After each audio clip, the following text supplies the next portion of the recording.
Hello and welcome to the evening stream for the release of Everspace 1.0. I am so excited for this moment right now. It's going to be a good time. Oh, I have to adjust my audio settings. One moment. But I am Draphosaur. I am a forum moderator for ROCKFISH Games, and this has just been a beautiful indie title that spawned 2 years ago from a Kickstarter campaign and has reached a incredible fruition. It truly has been. And there's just so much to showcase. We had a previous run from the early morning stream, and things almost went amazingly well. But we died in Sector 5, Sector 6, I can't remember. Unfortunate, but we got overwhelmed by a bunch of Weber drones, and then missiles barraged us and decided to crush us into miniature bite-sized pieces. It was glorious. So here's our second run, and right off the bat, we're already showing off some Kickstarter stuff. These are Kickstarter backer rewards that were obtained if you were to have purchased the Kickstarter at a pretty high tier. This is a very, very rare skin to have. I cannot put enough emphasis on that. This is remarkably rare. You probably won't see other streamers or other content with this unless you really dig on the interwebs. Or maybe I'm completely wrong and there's some really super famous dude who's out there streaming it right now. I don't know, but I love these skins. They're beautiful. Hello, Derek Young. Glad to have you back in the stream. We're picking up right where we left off. We're in run number 2. We already picked up our perks. If you were here for the last episode, we purchased as many credit loot bonus as possible, so we're going to get more and more credits. We dumped one upgrade into our sector scanner, and then we almost jumped up to the next round of our reputation so that service stations would be more beneficial. But they can't be at the moment. So we are going to dive into the scout ship because it's my favorite. It's awesome, and there's a little Easter egg I want to show off as well. We're also going to start with the Ancient Structures glyph, and what this is going to do is identify where those ancients are spawning on the map. The reason why this is important is so I can get more of these delicious glyphs unlocked throughout our runs.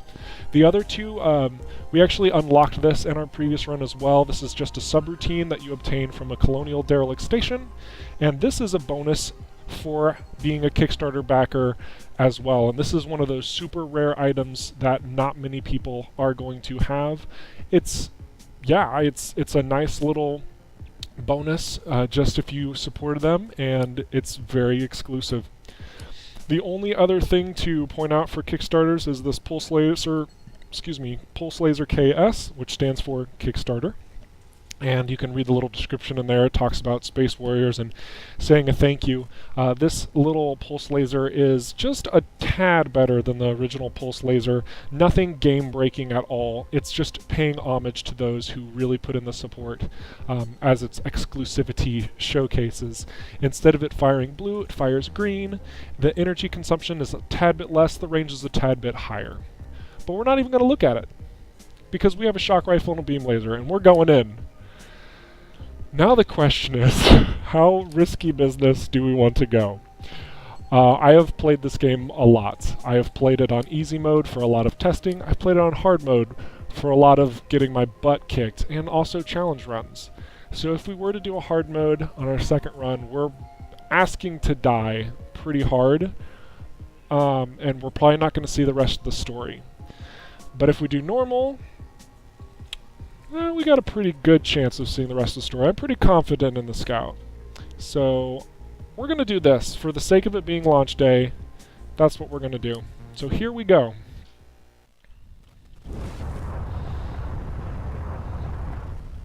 This time I'll make it. So immediately, the scout functions as a much faster version of the interceptor, but it's also a lot weaker. So you have to be very careful in getting hit by turrets and whatnot, because a single missile can really do a number to you. I say that as we have 3 missile launchers right off the bat. This ship also starts with energy injectors because it doesn't have a lot of energy, unfortunately, but it does regenerate somewhat fast. We're very fortunate in this area to nab a comm hub. Awesome.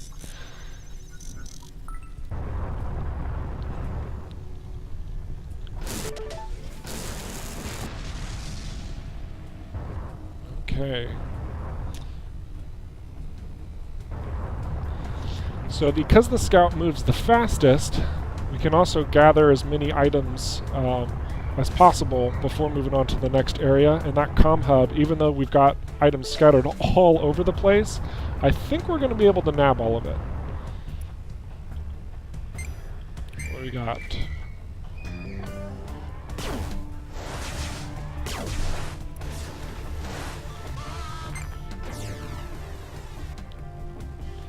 All right.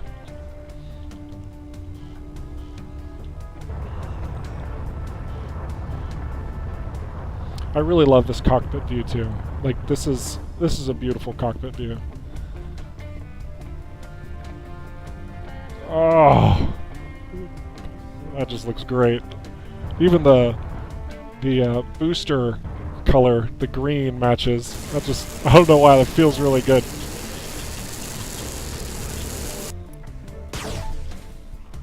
Now, if only the beam laser was green. Oh wait, that is. Huh! That one's orange.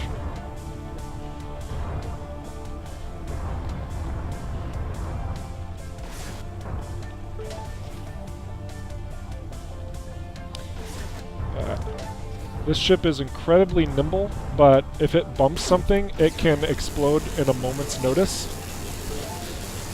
So I have to be very cautious every time I start boosting around, like I know what I'm doing.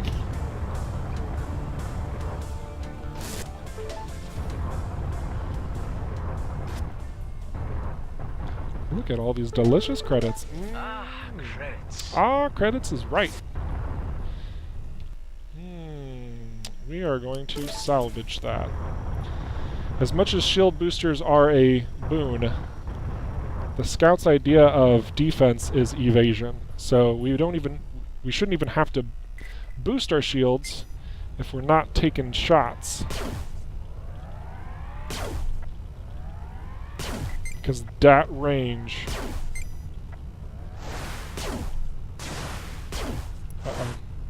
Alright, evasive maneuvers. You can't flank me. There's only one of you.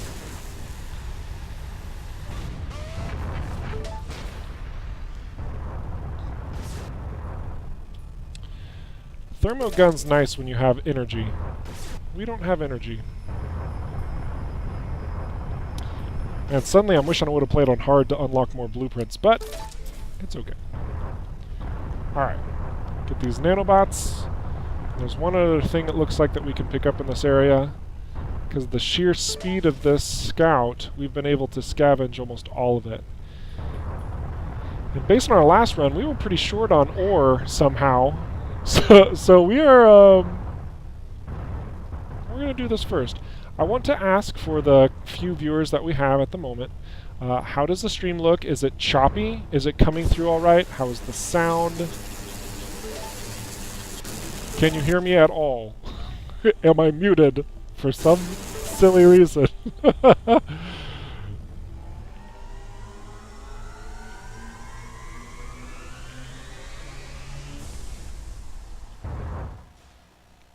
Actually going to check things real quick like to make sure that you can hear me.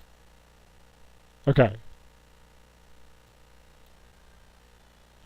Everything looks like it's checking out okay. Alright.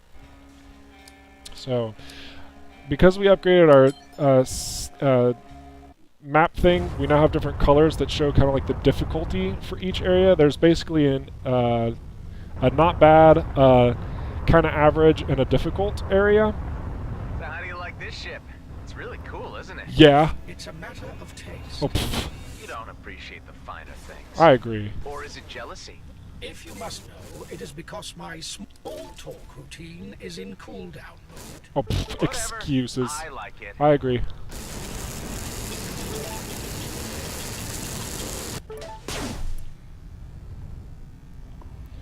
for this scout tier, is the in-ear... Let's see, is the energy lesser than the medium fighter? Okay, so the scout's energy is the smallest amount for all the 3 fighters that are available in the game. But it also recharges the fastest out of all 3 fighters in the game. So while it's a small energy pool, making it hard to activate devices and whatnot, it's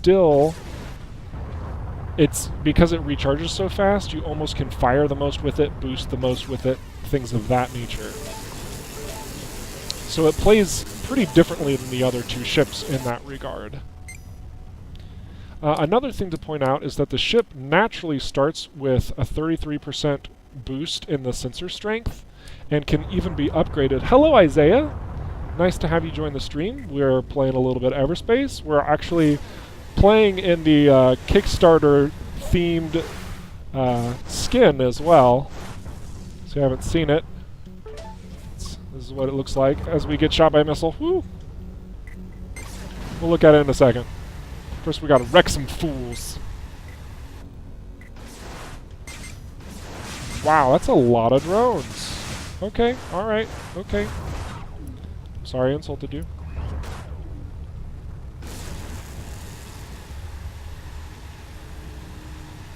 Game, set, and match, as the old Earth expression goes. I love tennis. Just want to throw it out there. Getting all the fuel, getting all the scrap. Excellent. Okay, so this is what the skin looks like. We got a nice little rogue style skin. We got a nice little ROCKFISH logo on there. Star. Custom lines and colors. Get some gas.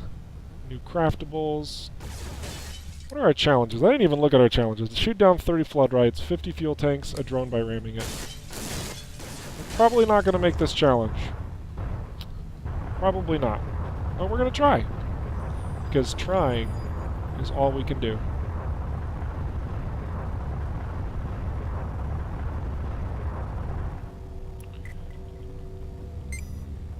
Aha! Pop. Intercepted.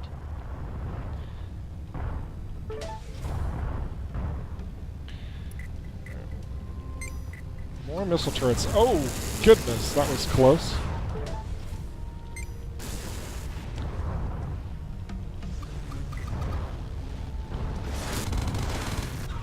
Oh, beam laser. No thanks.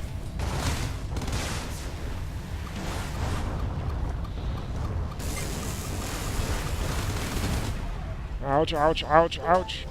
Scout ship gets thrown around a little bit more easily, too, than its counterparts.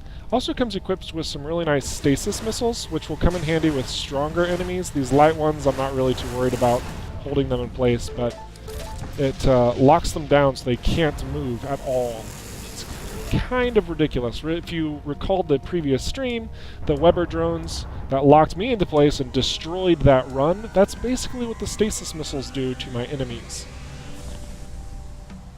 They're pretty powerful weapons. We're going to keep moving right along. In fact, I'm going to kind of speed play this from here on out, I think, because I really want to try and get through the rest of the story. I say that just as a comm hub appears. Anytime I get a comm hub, I'm going to take my time in order to gather everything.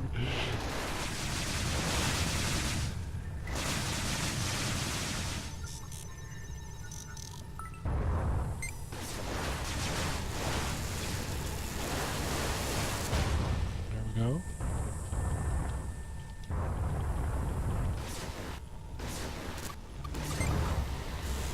Yeah. There we go. Get some scrap out of that. Get a Gatling. Ooh. That's pretty good. But we're gonna pass it up. And almost die. My goodness, that asteroid came out of nowhere, am I right? Oh dear. The speed of the Scout, ladies and gentlemen. Whew. We're fine though. We're totally fine. We'll get more nanobots. Everything will be great.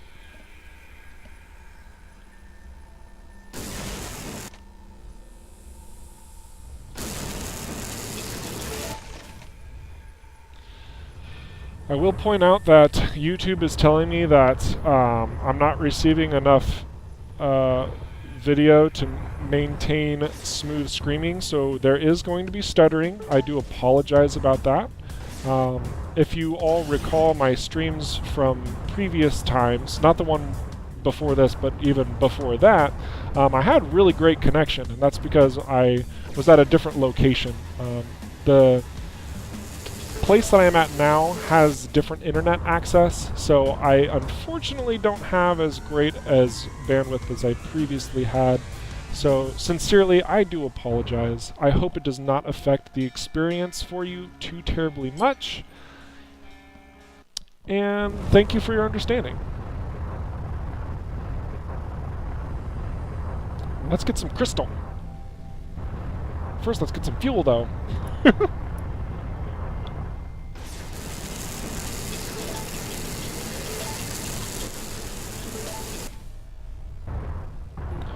Hey, Zero Chick. What else can you tell me about this end of the galaxy? Cluster 34, also known as the Beltagrades, a group of systems approximately 1,000 light-years from the Sol system. Mapped to precision in the 24th century, but unexplored by colonials until the 30th. Demarcation lines between colonial and native Okar interests are still in dispute. Alright, so, that's awesome. The scout tier looks very handy. It's like the handling way too That's what I get. If you hit a large solid object, it will cause damage to the craft. That's what I get for reading chat while driving. That's really embarrassing, but it happens. We're gonna do that again. First, we're gonna pick up some more perks. We're gonna get this reputation up to 1. And we're going to, let's see, we're going to put into a little bit the sector scanner this time.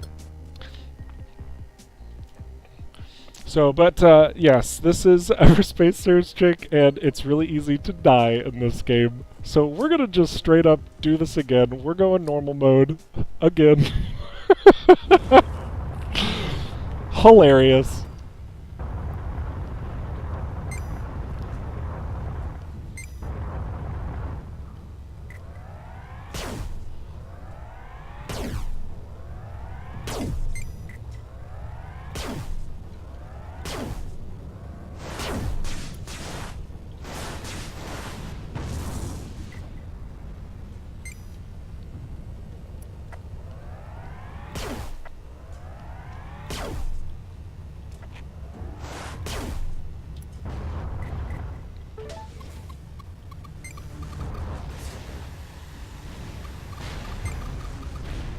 So as you have probably figured out now, the Scout, even though it is super fast, is pretty weak.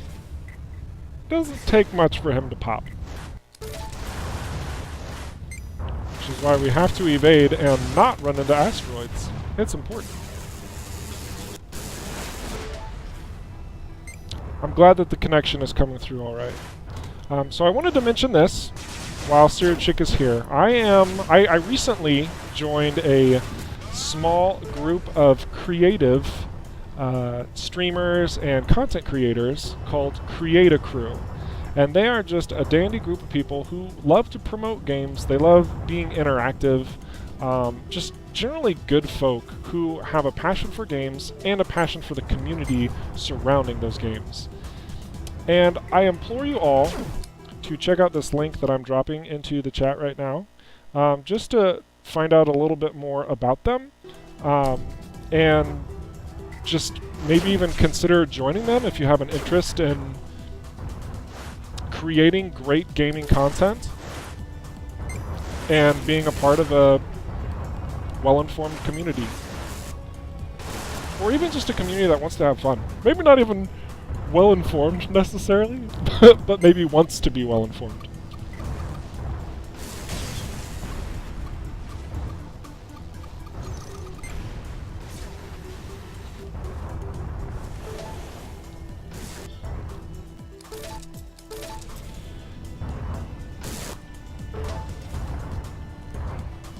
Whew! The ship, it moves so fast!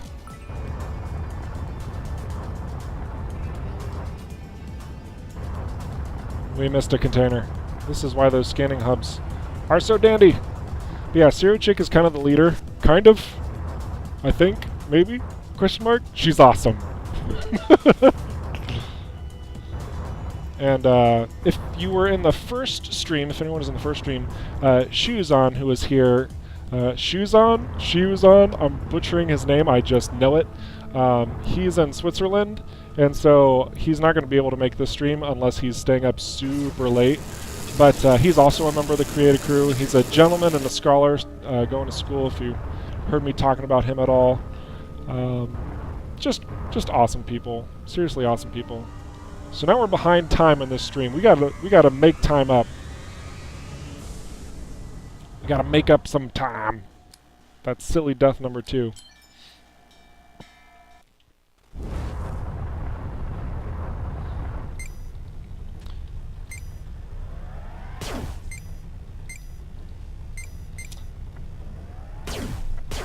So the good news is that the Okar and the Outlaws don't get along. So we can kind of fly around, see if we can't locate signal jammer. There it is. Why are y'all going after me now? It's because I flew in the middle of y'all? Because that would make sense.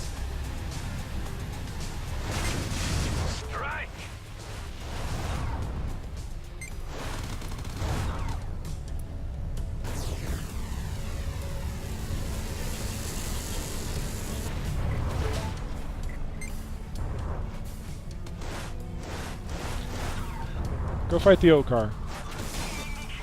While I destroy your lights.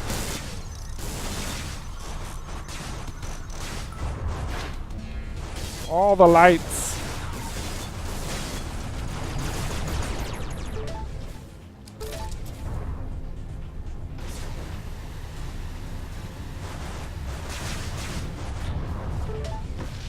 I'd much rather deal with an Okar fighter by itself than an outlaw fighter.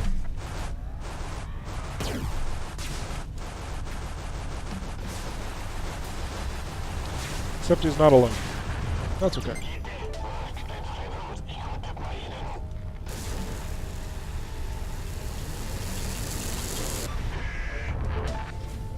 There we go. Just want to admire this scenery. It's just a beautiful, beautiful game. It's really great. Oh. Chip, load. Load your assets. What are you doing? Oh. Should probably watch where I'm flying, huh? That'd probably get you killed or something, like in a second run that you're streaming. That would be embarrassing. Let's find some crystal. You gonna load, Chip? There it goes. Alright. Not that it's imperative that the interior of my ship loads, since I'm not really spending a lot of time in it. But maybe I want to show off something. I don't know. Maybe something that can be seen in the ship. I don't know. That'd be kind of cool, I guess. All right, we'll keep going.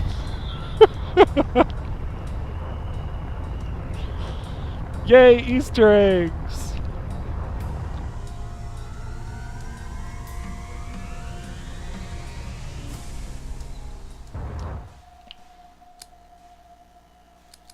We're going for the medium risk area because more loot.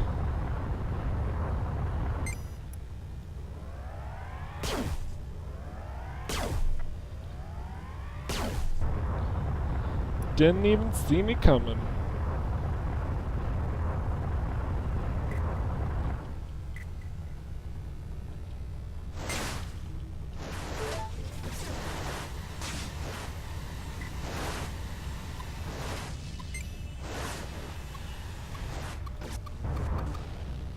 Where's the missile?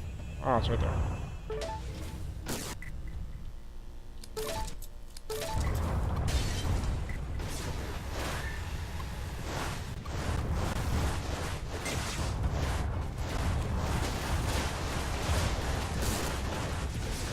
I just want to take out your lights. All right.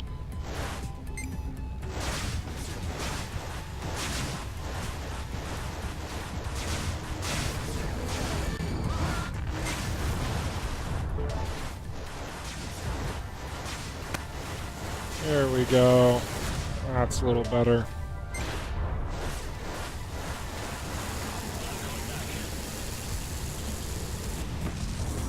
Excellent. So got some fuel here. This is great.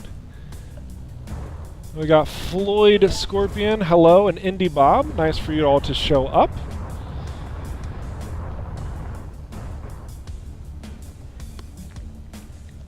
I'm actually kind of a fan of the music here in Everspace. It's a nice blend of ambient and what's the word I'm looking for?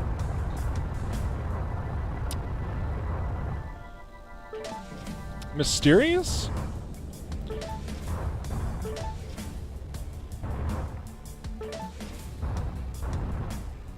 Maybe not so much mysterious, but it adds a quality of kind of like upbeatness, you know, because there's this sense of progression in the game where you constantly have to be moving forward, right? Because if you take too long, then these forces show up and they're like, I'm gonna eat your face, and that's not very nice. We don't like our faces eaten. At least, I don't like my face eaten. And therefore, having this kind of upbeat music gives this sense of, hey, keep moving along. There's action going on here. Not quite like it. But I realize not everybody's going to like the mix. I think, actually, I've been in streams where people have been throwing on, like, Guardians of the Galaxy music, and it works really well, too. I've listened to, like, super chill music while playing, like, a lot of healthy combinations that pair well with Everspace.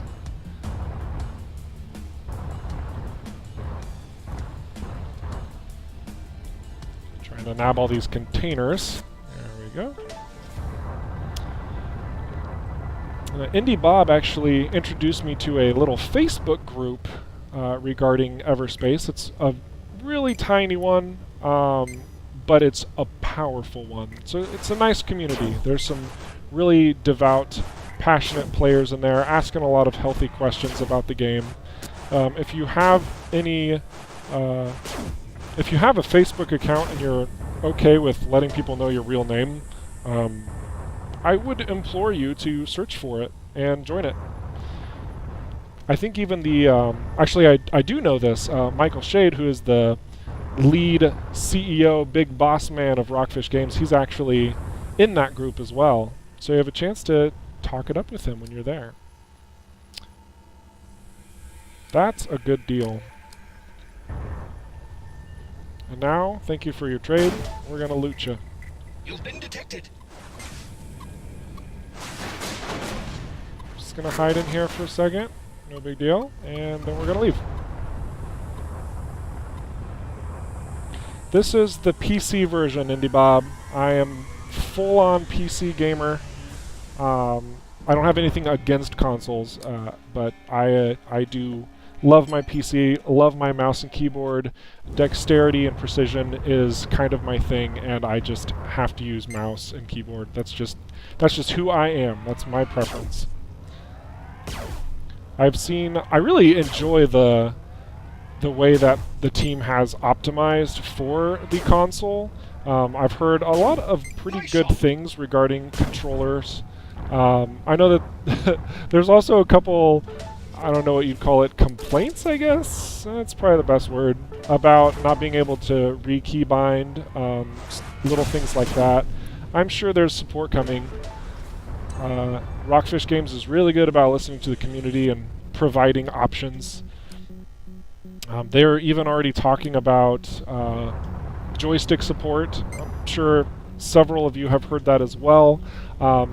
Honestly, I mean, straight up, I don't think that this is a joystick game. I really don't. I'm not saying that it can't be done, but it's an arcade roguelike.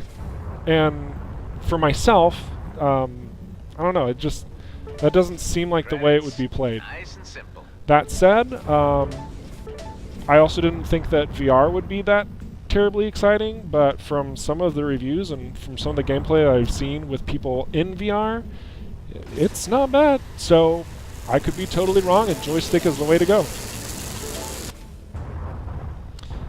But that implementation will probably take a little bit of time. Probably a couple couple months or so until that's out.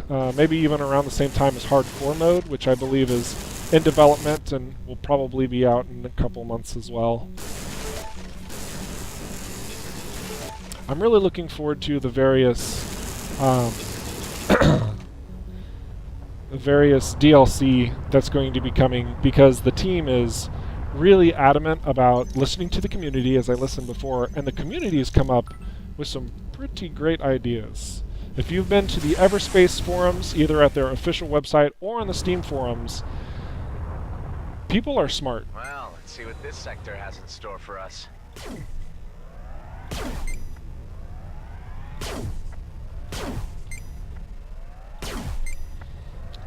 Not even gonna mess with these things close up. I do not like you, Sam I Am. So many drones here. Fanstar Zero. Zone, this place sure sees a lot of action. Hello. The demilitarized zone is the boundary established between colonial and Okar claims after the war. The buffer zone is intended to last until a longer peace can be settled. Since the Okar had prior claim, they hold authority over the zone. The treaty stipulates no colonial fleet presence, although there are colonial mining interests at work in the area. And then, of course, the outlaw elements. Of course.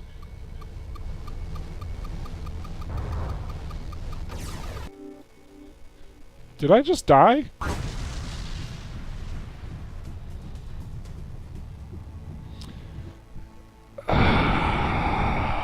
It's at this point I'm really glad that I don't have a webcam, because I'm face palming so hard. Goodness. Okay, alright. I have a question for everybody here. So I did a stream earlier today to showcase the story, and I fail whaled. I died in like sector 5 or 6. I am trying to complete the story, and I'm getting really unlucky right here. Everspace is a brutal game. It's a strong challenge. That's one of the main reasons I enjoy this. And I have an opportunity here to just restart completely, and we can just go through the entire story again. What's everybody's thoughts on that watching? Would you like me to restart? Do you want to experience the story from the start again? Or do you want me to keep powering through and pick up where we left off from the first stream? I'm going to give you a little bit of time to mull over that. Let me know what you think. And I'm going to go through my perk options here while you are mulling that over.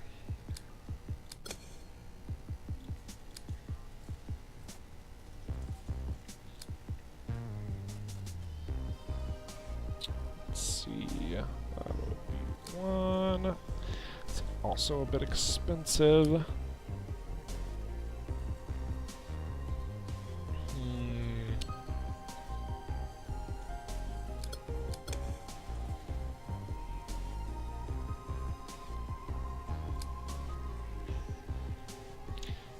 I always want better loot. That's always good.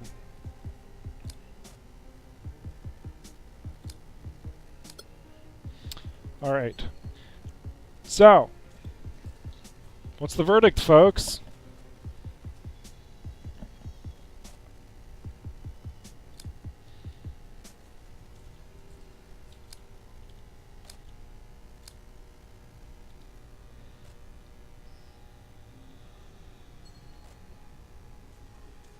Flawless run from scratch. Challenge accepted. So we're going to do a little thing known as a reset game right here once more. Let me change my couple options that I prefer, because I like maximum settings. There we go. I don't like camera shaking either, so here we go from run number 1. Once again, we're going for it. Something's not right with me. I'm having memory loops. There was a dispute. I was standing in the way of their plans. I was restrained. Shot with something. Who is this? I managed to escape. That's all I can remember. I must find some answers.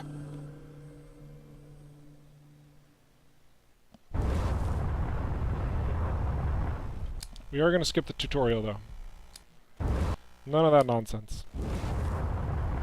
Here we go. Kickstarter. What's my objective? Reaching your destination. And where is that? It's still a long way to go. You will understand more when we get there. I would prefer some more substance to your answers. There is a wanted criminal in the vicinity. Annihilating him could earn you a substantial reward. Oh, excellent. Coordinates have been added to the map should you wish to undertake the mission. Wait, where are the... Oh, he's right there. Okay. So Kickstarter reward.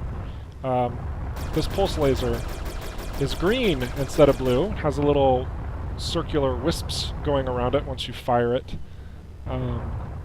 Only available to a select few, and I'm talking few people on Kickstarter who unlocked this tier, because you did have to spend a little bit of money to get it.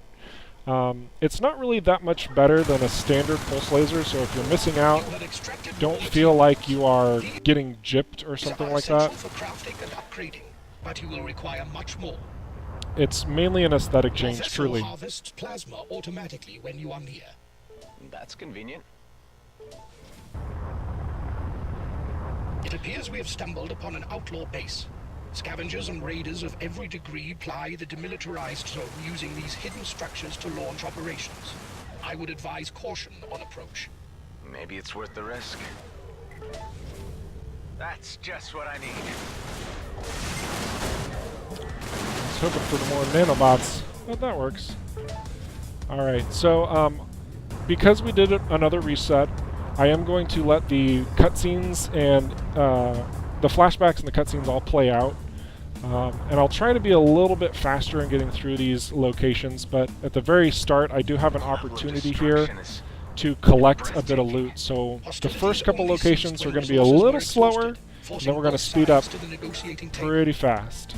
The demilitarized zone was created as a buffer zone, monitored by the Oka authorities. Only time will heal the rift between the species. What am I picking up on the broadcast channel here? The Oka are a reptilian race with a tendency towards reactive behavior. They are indigenous to the cluster, and the colonials uninvited guests. Distrust runs deep.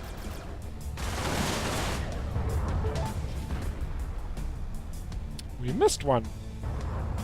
Still couldn't pass Sector 4. Yeah, we'll see if we can get that far. I don't have a terribly long time to stream, but I do know that the game can be run through from Sector 1 to Sector 7, and this is going to sound really crazy, but it can be run through in less than 10 minutes. One of the devs and I, he was giving me some challenge runs, and he was able to complete the game, I kid you not, in 6 minutes and 24 freaking seconds. That's ridiculous. So, so that's my challenge goal eventually. We're definitely not going to make that here because I think I've already spent more time in this single area than he did in the entire run. But, yeah, so that'll definitely be a challenge that I'll be undertaking soon. By the looks of things. Oh, I should have taken that. Think about it. More credits.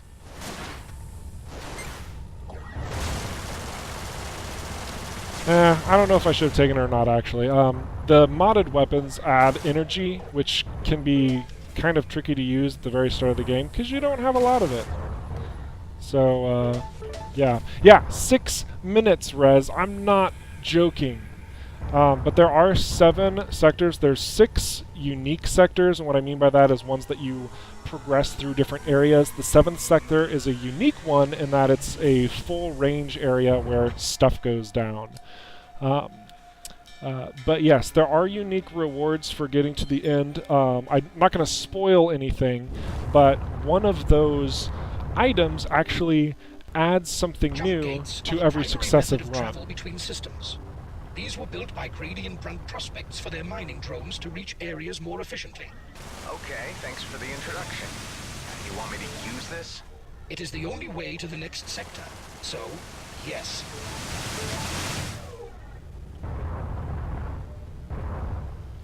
Wanted criminal, Neon Raven. From band class? Outlaws. Independent operators with varying affiliations, profiting from trafficking, extortion, illegal weapons trading, piracy, clone smuggling. Maybe they have something I need.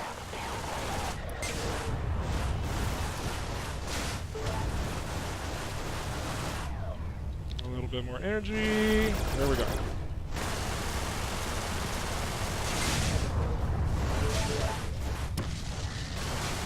Should always try taking out the drones first. That was kind of poor planning on my part.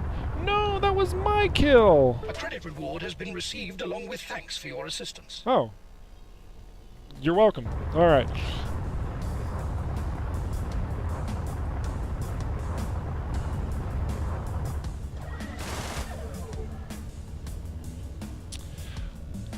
Yeah, so in regards to like completing runs, Rez, most of completing the runs is story driven. So I don't know if actually you said sector no, that was Fanstar. Excuse me. Let me read the chat and make sure I'm answering things accordingly. Okay, so Rez, what's the furthest you've gotten into the game at this point? Because I really want to be careful as to what I'm saying. I don't want to spoil anything.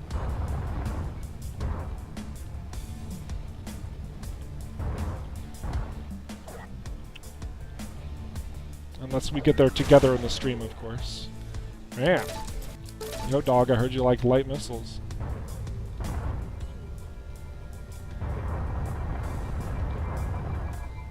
How many crystal do we have? 27, we could use it.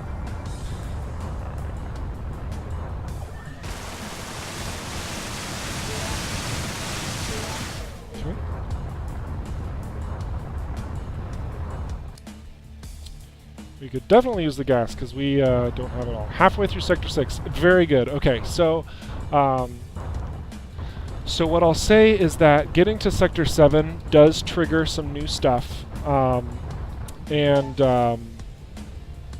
benefits for completing the Sector 7 thing will allow all successive runs to have a little bit more. Just adds a little bit to the next successive runs. Nothing crazy, nothing game-breaking, but something that is kind of cool, something that I really enjoy. And so, yeah, that's actually why I really am glad that we're trying this on run number 1 again, because I want to unlock that from the very beginning. It would be a lot of fun. Strange. Fragments of memories. Trying to make sense of them. I had managed to escape. I was weak and ill. My cells were deteriorating. A deadly poison. A cytotoxin. Slow, relentless, eating me away. There was a way to halt its progress, but it would take time. All I could do was set the wheels in motion and await the outcome in stasis. A long, uncertain sleep. You forgot cold. It's a cold sleep. Tell me more. I saw myself again. Dying. This must be a memory from your original. Apparently a flaw in the transference protocol. The Eterna system was meant to filter such personal recollections. Wait, what are you saying? My original? I'm A clone. Yes. Usually this is not realized by limited-use copies. The function of Eterna was to pass on operational skills, such as piloting. But it seems that something has gone wrong here. Stop. This is a lot to take on board all at once. Seriously, though. Why is this happening? Who am I? Who is my original? I have no information on that. Perhaps there is a purpose to this aberration which will become clear upon reaching the coordinates given. I have no answers, unfortunately, but I am as curious as you are.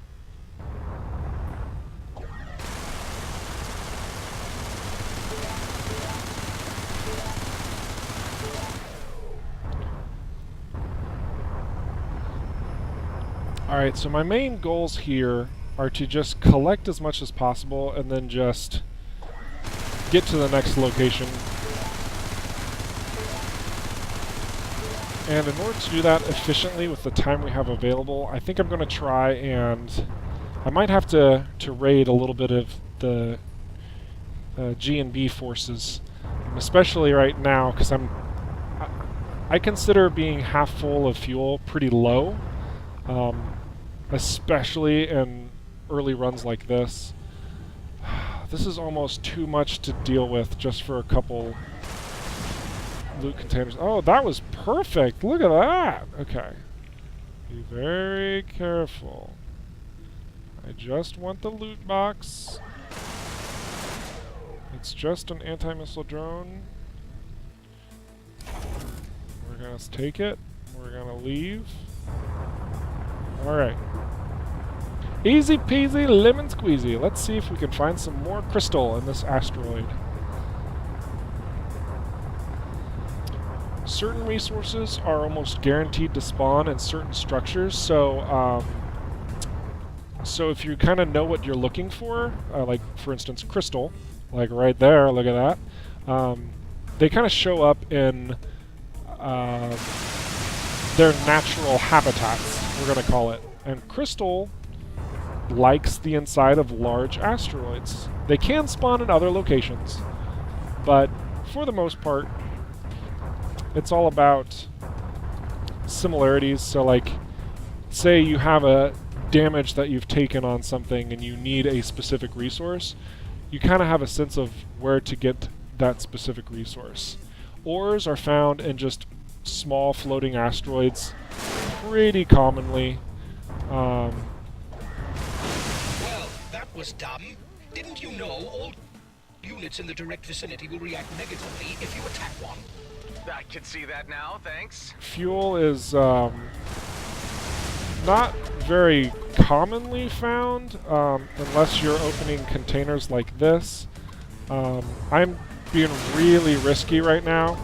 Since I am going to try and play a little bit faster paced, this fuel is going to be very important to snag.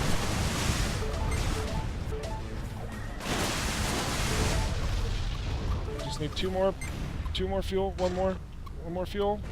Alright. Oh, is that a ship that's after me? That's a ship that's after me. Okay, taking the... We're leaving. We're leaving, I'm sorry.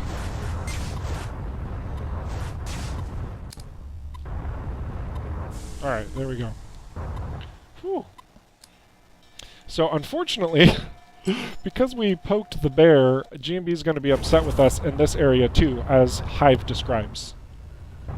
The Gradient Brunt units must have received the emergency call. Meaning what?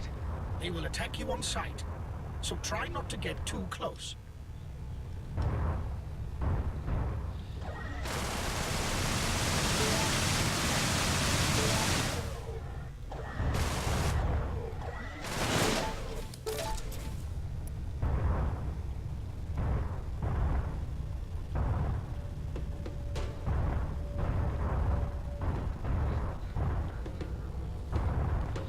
Yeah, that's a fair statement, This is Rez. bad. This will enhance your weapon damage considerably. I like the sound of that.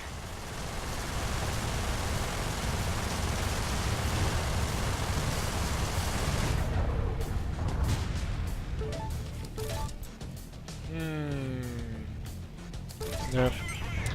Yeah, so I think GMB actually worked in here. Nope, that's Alcar. Never mind. You don't have a shield. Goodbye. Credits. Better value by weight.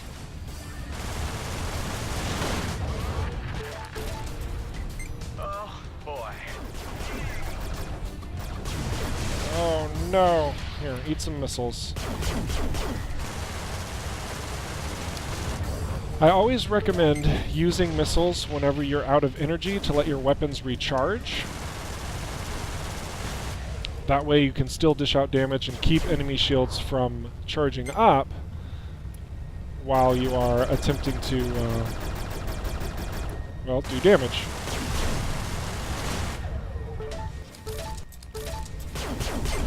If If you're wondering why my drone keeps shooting out laser beams but doesn't seem to be attacking anything, it's because it's a shield destroying drone.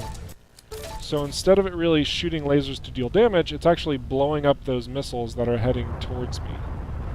We are going to take this plasma before jumping out, because plasma is going to come in handy later. And I think plasma is a little bit more rare in later sectors too. Could be wrong about that. Could be making it up. I don't know. But yeah. Yeah, G&B has definitely saved me on many occasion as well, just by diving in the middle, or rather taking a firefight to G&B and letting them deal with it instead of me having to deal with it. So the enemy of my enemy is my friend, but it works. I really like how there's a neutral party here, and there's not any inherently allied members that always jump in to help you. At the same time, I am glad... Hello, Shadows. Goodbye, Shadows. At the same time, I am really glad that the developers included an enhancement that allows you to have allies jump in to your aid. Just as that added little...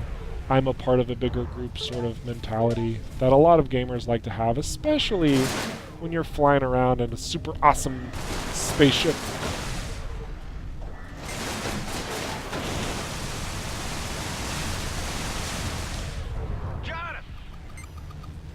So in our previous first run, we were really fortunate and we got a lot of access keys. We haven't found a single one yet, so we can't get into that sweet loot box. Instead, we're going to have to fly around, do that kind of stuff.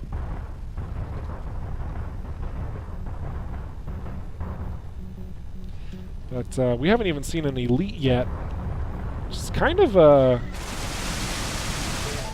of nice, but also not nice. Especially in the first run. Oh yeah, IndieBob, good point. So what IndieBob's saying, so if you have the perk that allows the GMB to warp in, what that means is when you encounter outlaw forces, the GMB will warp in. It doesn't mean if you are allied with the GMB, they will warp in. Do you know what happens in a service station? I thought I asked the questions here. Do you? Refuel? I don't want to spend Trade credits. parts? You're learning. I will jack their stuff. Oh, yes. I'll take these, thank you. Alright. Oh wait, there was another one. Wow. Don't mind if I do. But yeah, if you are not allied with the GMB and they decide to warp in to fight the outlaws, they will fight against you as well. So if you take the subroutine, or no, it's not a subroutine, excuse me. It's the perk for GMB diplomacy. If you have that maxed out and you encounter outlaws and you tick GMB off, you have a chance to have them warp in on you as well. So definitely be mindful of that. Let's trigger this so we don't see it anymore. Do you reckon there's anything salvageable on this freighter? Probably. But I would not advise it, as it may draw unwanted attention. That's fair.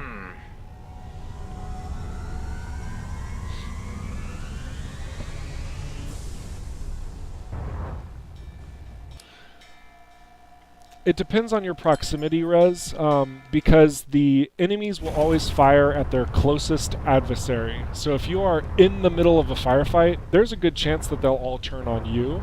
If you keep your distance, you can kind of pick them off. But even still, sometimes the AI will figure out, oh, this guy's a threat, and they will turn their focus on you. You might have just had a case where every single one turned their focus on you and was like, I'm going to take him out first. I'm not going to say that it can't happen. I will say that it's pretty rare, but that might have been what occurred.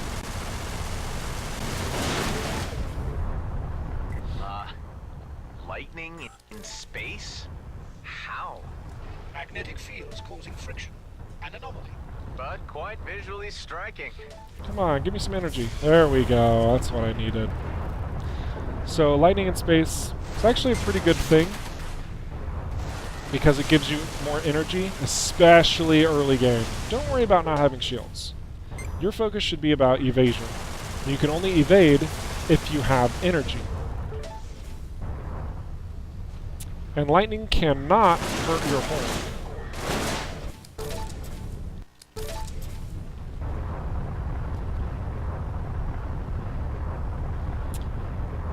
Okay, we might take a little damage here. Okay, that's great. We're just gonna move on. We're moving on. There might have been another box or two over there, but let's get into the rest of this story, shall we?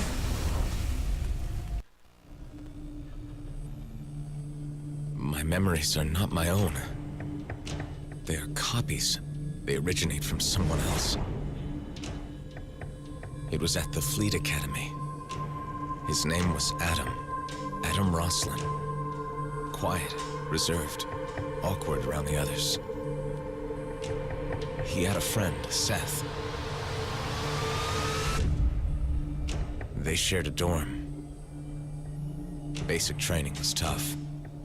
Seth looked out for Adam. He stood up for him. The brains and the brawn. They became close, like a team. And then the orders came. Deployment for war against the Okar.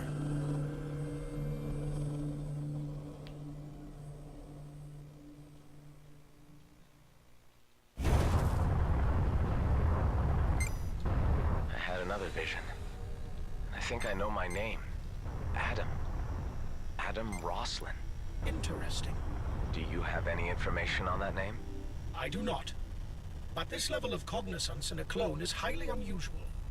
I would like to help you learn more in order to understand how this happened. Let's find some answers.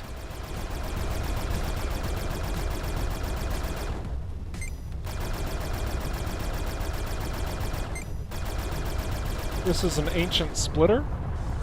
They are very rare to spawn, but they are also pretty dangerous. And they consist of primarily shields for hit points. They also drop dark energy, which is not very valuable in the early game because the stuff you craft doesn't require it. But there it is. I think after this area is done... Hey, that just looks cool.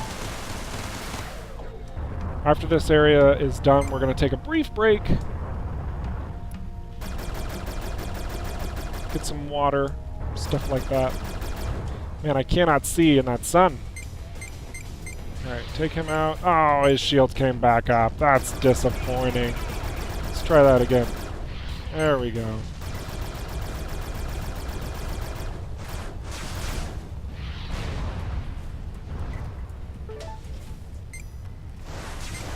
Hey, hey, hey! Go fight your buddy. Go fight your buddy. Alright, you're more difficult.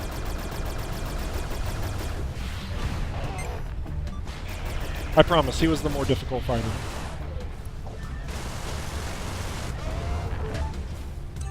Hey, blueprint! Woo.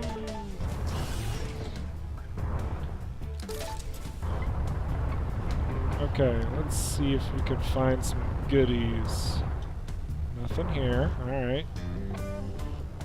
There's some winnable ore. I'm not seeing any inherent spots that are like, hey, that'll have some loot. So we're just gonna jump. Just gonna jump. Moving right along here. Came across some and one split of me, I just said nope and left. You know, those ancient splitters, seriously, they can make a bad day even worse. I do not blame you at all.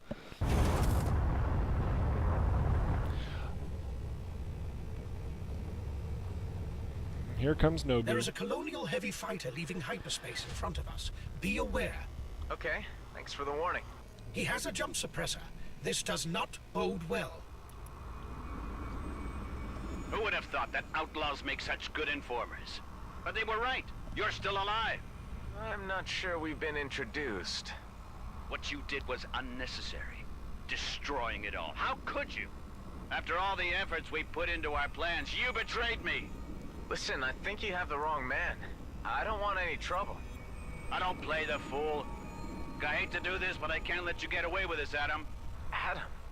Wait, I've seen you before. Your name is Seth. What do you take me for? You can drop the Amnesia Act. It's time for you to pay. This Seth guy. I remember him vaguely. We were friends, weren't we? Why did he try to kill me? It should not come as a surprise that most people want to kill you.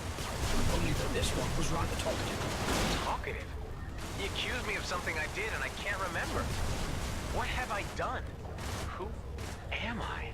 Damn you, Adam! This isn't over yet! Now that was a curious encounter.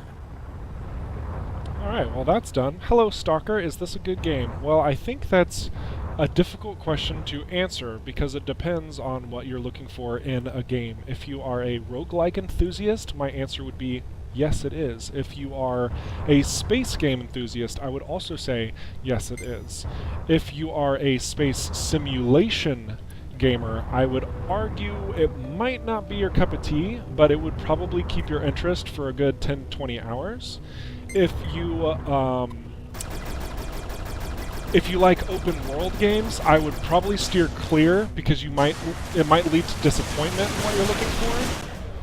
It might look like this is a very open world sort of experience. It's not. It's sector to sector, small sector to small sector. But it's very fast-paced. It's very action-oriented, as you can probably tell from me blowing up all the things right now. I'm not taking any risks with those Weber drones this time around. But yeah, so hopefully that answers your question. I think that it is an absolutely fantastic game. I quite enjoy it myself. I've logged over 240 hours in it, I believe, at this point in time. How did you not get destroyed? I fired 2 missiles at you.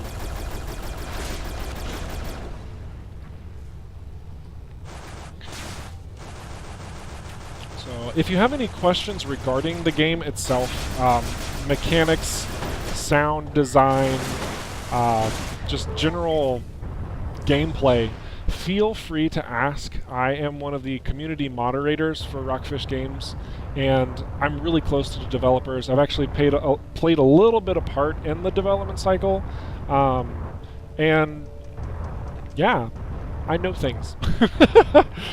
We also don't want to get absorbed by that. That plasma field's not looking like we're taking it, so we're going to move along. Fuel is okay.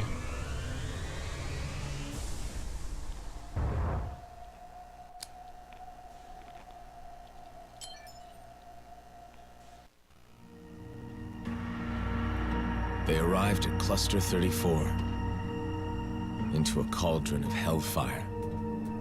A war of unprecedented intensity. Seth Nobu was an ace fighter, earning his badges quickly in combat. Adam Roslin was on the same carrier, cloning new troops for the front. The war was mutually devastating, but mercifully short. With an armistice, the fleet had to withdraw, but some wanted to stay behind for the spoils, new opportunities. Seth Nobu was among this group. Adam Roslin went with the fleet. Complying with the peace conditions, his cloning program was dissolved.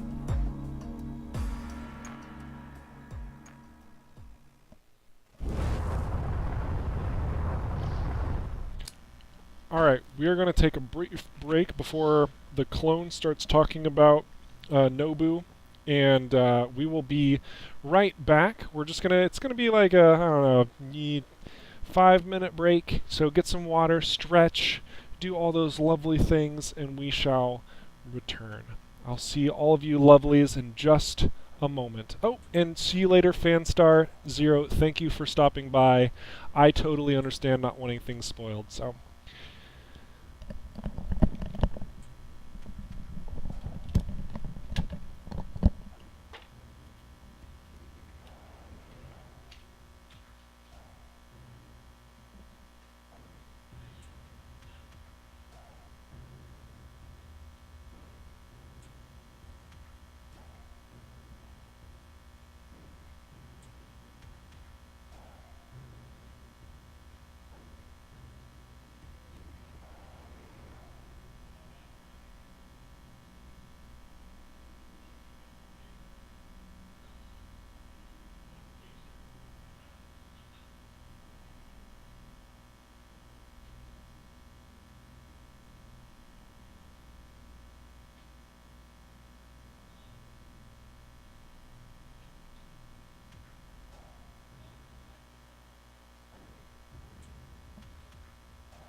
I have returned. Hello everyone, once again. We're back to Everspacing. Hello David King, fellow college friend. But, let's see, reading what you all are talking about really quick.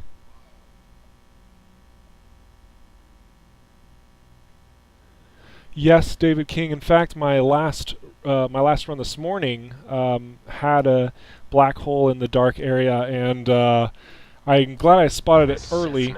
Oh, sorry, there's a story there. But yeah, I spotted it early so that I could avoid it. But those are dangerous. But yeah. But all talking about the space simulation games out there and whatnot, and Elite Dangerous. Yeah, Elite Dangerous I would consider a pretty big space sim, and this is not a space sim. Everspace is arcade shooter. That is what it is. If somebody says, "Oh yeah, it's a nice space sim," no, they're wrong. I'm sorry, they are completely incorrect. I'm kind of taking a pretty firm stance on it, but I know the developers, I know the development cycle, I know the intent of the game. It's not a space sim. This is action, arcade, shooting goodness, small areas to engage in, a lot to do. There's the immediacy of doing everything quickly with a fleet pursuing you. It's just go, go, go, and it's very great in how it handles that. It wouldn't function as an open world game very well. It wouldn't function as a simulation very well. There's a lot of non-realistic components to the game that simply, if they existed, would break the functionality of it being such an arcade experience. So there's my little rant on that. I truly hope I didn't offend anybody with that. I'm just speaking towards what this game truly is, and I hope that you can understand and appreciate the content that comes with Everspace and makes it that experience for individuals who long for that. I myself absolutely love roguelikes, and having the generated worlds that you can experience in unique ways through every run being different, and also having the permadeath where you start back from the beginning, along with permanent progression of perks, unlocked content. It goes together and it flows really well for a game that can easily last for 20, 30 hours of content for a casual gamers, and well beyond that. I'm over 240 hours in this game, and I am still loving every second of it. So very good. Let's get back into the game. Let's hear what Adam and the Hive are talking about here. Nobu, he was a friend. In which case, next time you could perhaps convince him not to shoot at us. If only I knew what my original did to make him so angry. What did he mean by betrayal? It appears that you must navigate Adam Rosalind's past in order to find the answers. I just need to put the pieces together. All right, so yeah. For the stocks.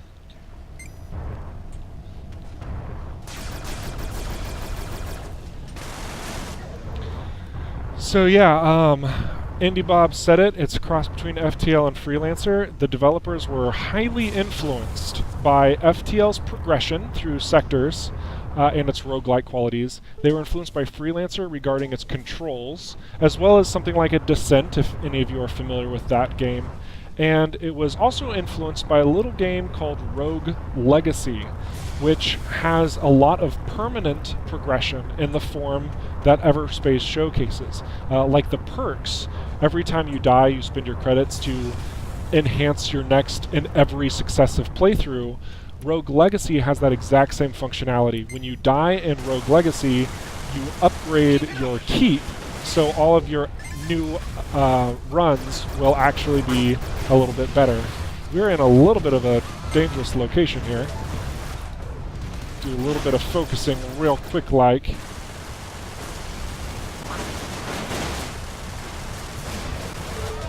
Gotcha. Probably should have used our shield booster before combat. Lol. That's okay.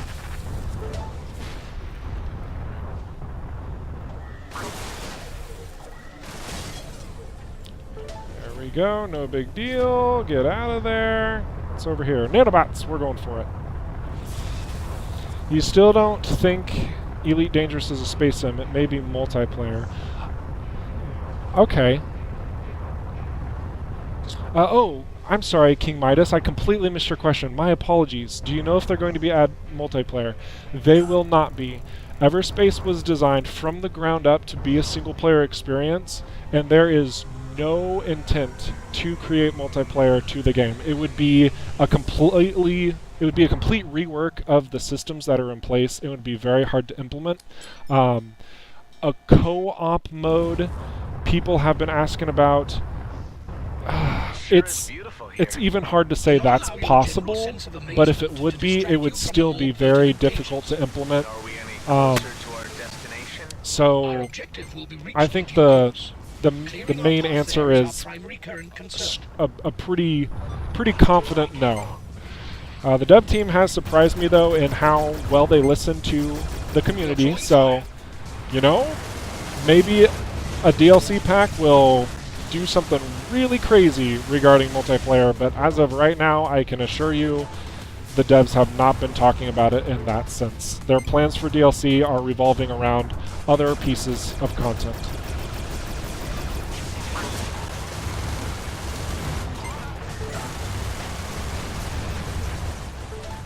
Goodness.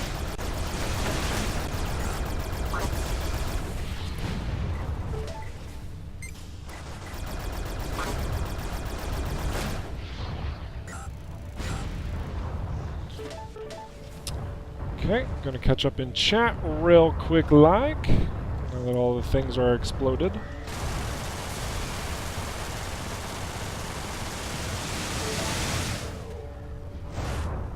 Oh, nuts!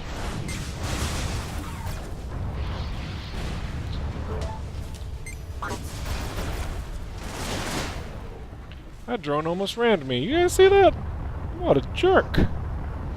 Smart tactic for a robot, but there you go. Should probably get this jumping suppressor taken care of, huh?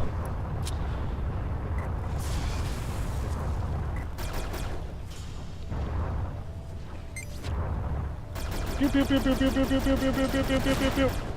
He tried to ram me too. My goodness.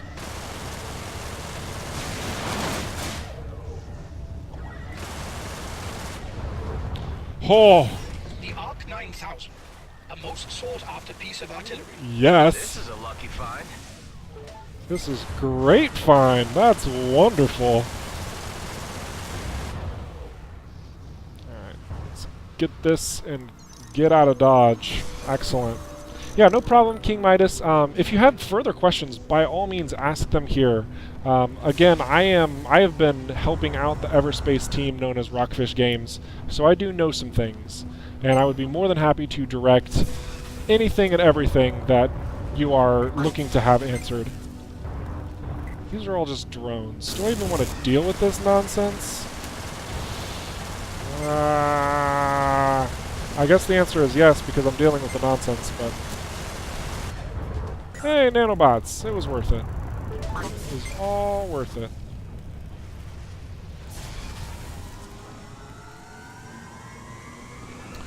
Hello, Nick. I mean... Neurosat Music, I don't know your first name. Thanks for dropping by the stream. Please leave a like if you enjoy the content. Yay! And we need to work together on some music, Nearasat. I'm looking for some stuff for my channel. We need to talk. Everyone, Nearasat Music is a friend of mine. He's got some sick beats. Seriously, he's awesome.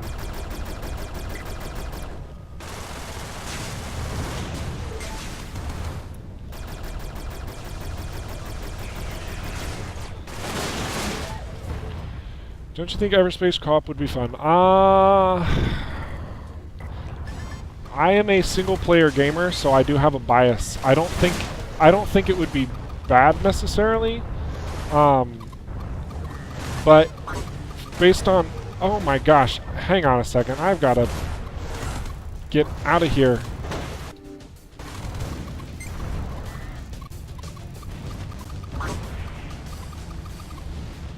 Okay. Let's get some energy back.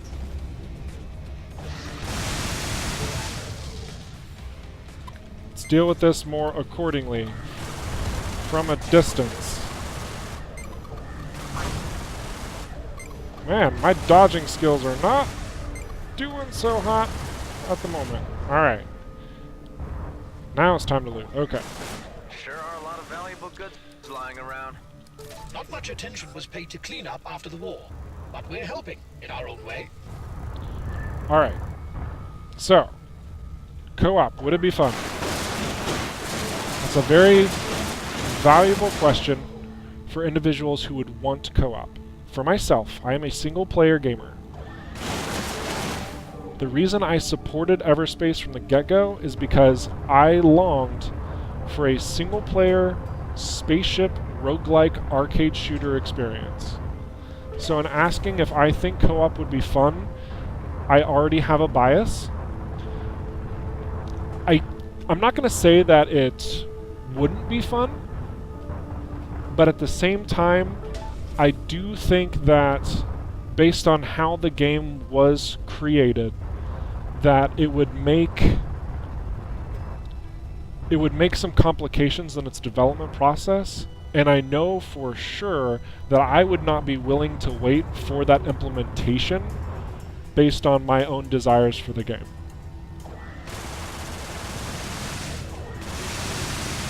I hope that's a conclusive response for the question.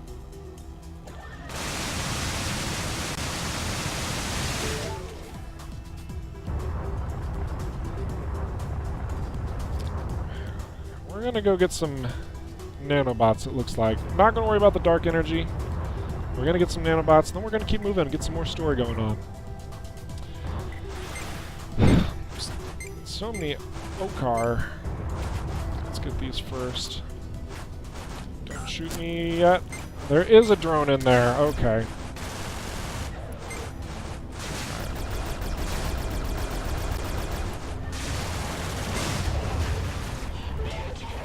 It's actually a bad place to use the weapon overdrive because I don't have any energy to use weapons.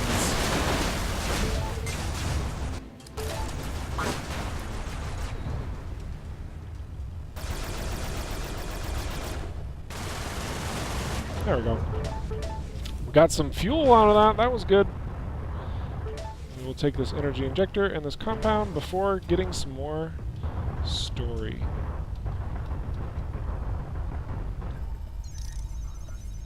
I wouldn't mind seeing a multiplayer Everspace as a separate game. I will say that, like an Everspace 2. Reconstructing Cluster 34 would be an enormous task. Logistics for this new frontier were key. Seth Nobu had worked hard to build his business. He had the prestige, the contacts, and he greased every palm along his path.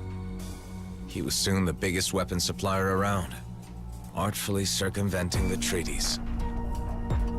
He had a simple reason for seeking out Adam Roslin again. Demand for illegal human clones. Adam needed some convincing. He had doubts. But in the end, the friendship held, and a deal was struck.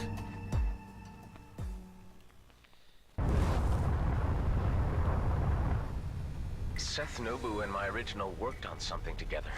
We were partners. Whatever went wrong between you two, he obviously maintains a grudge. It would be preferable if you got to the root of the disagreement so he can stop shooting at us. I have a feeling there's more to follow. Okay, so before we do this, thank you, David King, for answering that question. It is on Unreal Engine 4. And in a nutshell, they changed their mind on a lot of game mode.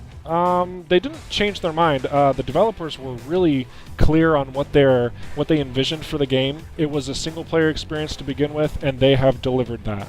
So, hasn't really changed. The developers have been remarkable in what they wanted their vision to, how they wanted their vision to look, and be expressed, I guess. We are going to, we're going to destroy this ship. Dang it.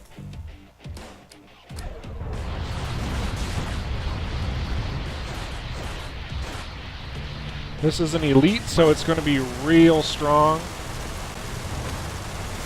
We can do this. It's going to take some time, some evasion. We're going to have to destroy those shield little turkeys. But, yeah.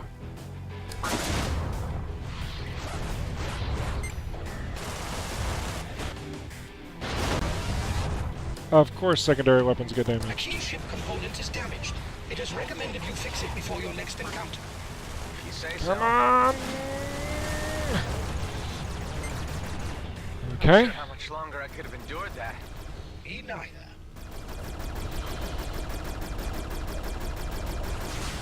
You know, there were moments there I was worried.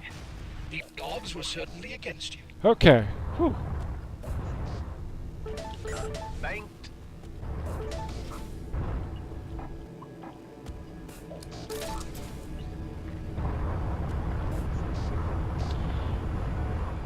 We didn't even get an access key. That's lame. We're gonna look over here for. The core density creates a stronger gravitational Actually, pull with we're just gonna proximity. go. Be aware of this on approach, unless you want to experience being turned inside out. Nice mental image, thanks. Cross-platform.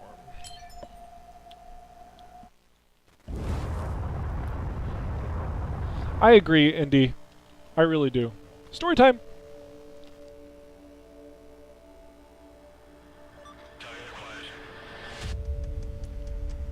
Hey there. Do you need some supplies? Who are you? I'm just a friend. Make good use of the things I left you. We'll meet again soon. Thanks, but why are you helping me? I'm in a good mood today. Look, just be thankful of some random support when you can get it, okay? And we get another Arc 9000 right there. I almost salvaged it. That would have been silly. Alright. Really quick, Corvettes really need something besides laser turrets. It's too easy to not take damage from them. There's a few of them. Actually, I think the laser turrets make it easier to avoid their damage. There's But that being said, there are other Corvettes that actually. Oh no! Hang on a second. Have to focus. Don't want to accidentally get killed while I'm trying to talk about stuff and things. Should have just used the arc. That's okay.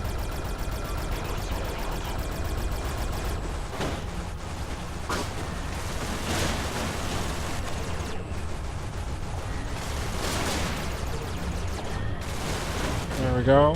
Here's an access key. Excellent. Okay. Last enemy, and then we'll talk. Like I said, group of enemies, then we'll talk. Okay, we gotta find shelter.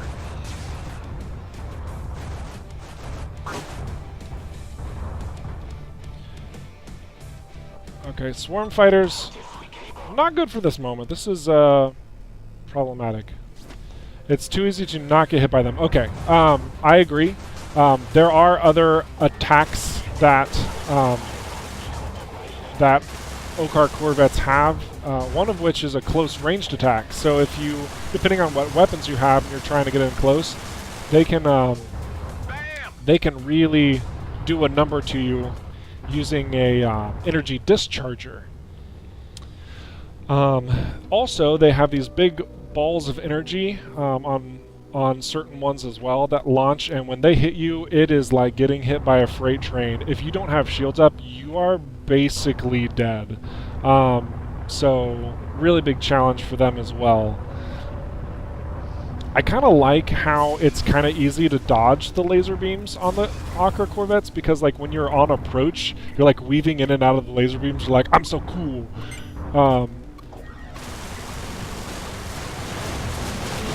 I don't know, adds like a level of like action hero sort of thing where you're like zooming in for the kill. But yeah, it's kind of like, oh, that's more missile turrets. Goodness.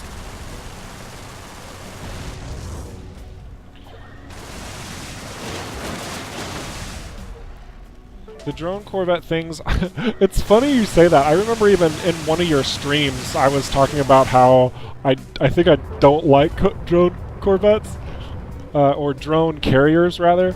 That's what they're called. Bleh. Let's use proper terminology, I don't know. I think that they're more difficult. I struggle with them. And I'm not sure if it's because of a different play style or because of my different skill set. But it's difficult for me to take them on. So I normally rely on kind of like Arc 9000s to take them out, especially if they are impeding my passage forward with a jump inhibitor, or jump suppressor, excuse me. So I think it's kind of to each their own. I'm like, when you were playing and you took one out super easily, I was like, oh man, mad props. That's good stuff, but I think Corvettes are easier. Like just on a general level, like even that elite Corvette that we fought. I mean, I have no perks in this run right now, and I mean, I crafted a lot of light missiles, so I won't deny that, but like, I really don't think that they're that challenging, so.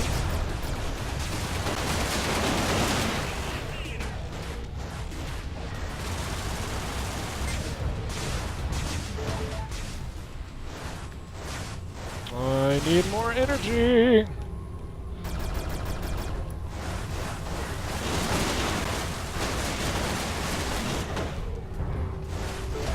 You know what? We are gonna swap. We're gonna swap.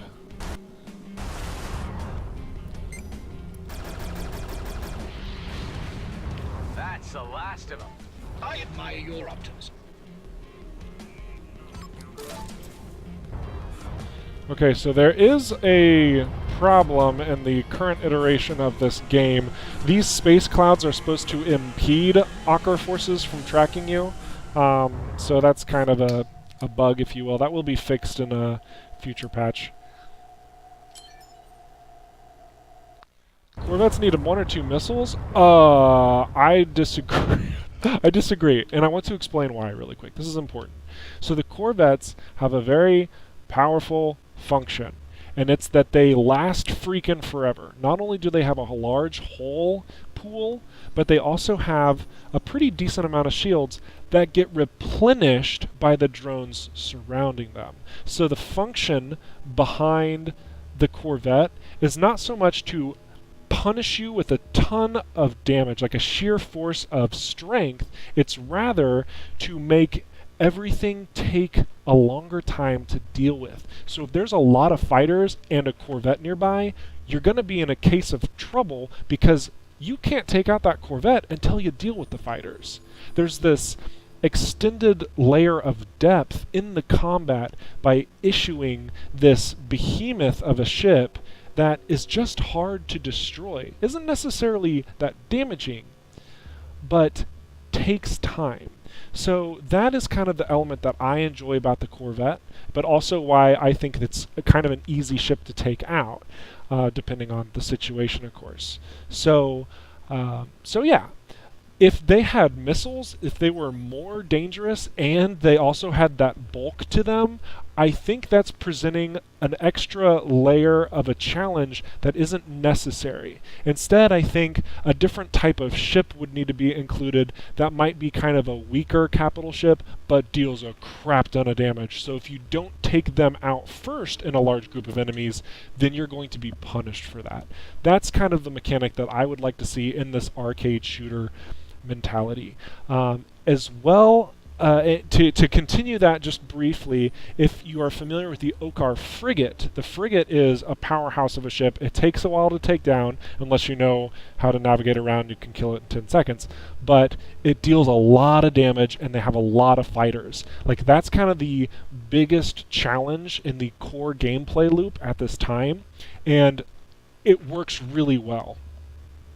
I think for smaller ships like the Corvette and the drone carrier and new ships that will be coming out in the future, they need to have certain functions, and the Okkar Corvette serves a bulk function, like a bulwark function.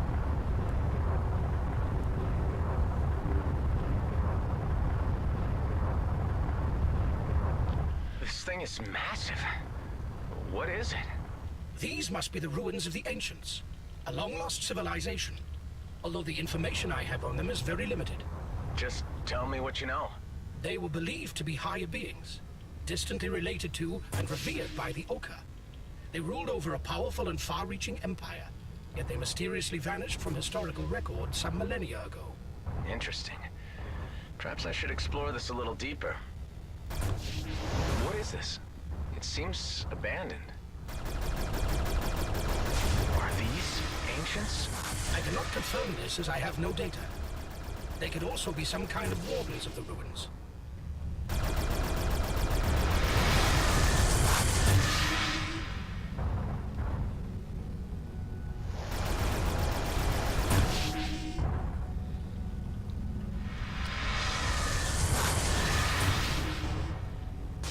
Oh. We're actually doing really well here. Kind of happy about it. Without a lot of energy. Normally take a lot more damage. I'm going to say that. I'm going to take a lot of damage right here. Oh, of course.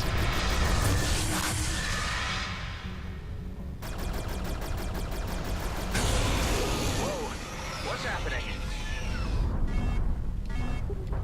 Uh-oh. Uh-oh. Uh-oh. Come on, energy. Come on. Don't let me down. Oh, boy. All right. We're fine. We're all fine here. We're fine here. Okay. Whew. Alright. So, here we are. Gonna jump ahead using our friendly, powerful, ancient ways. What is going on here?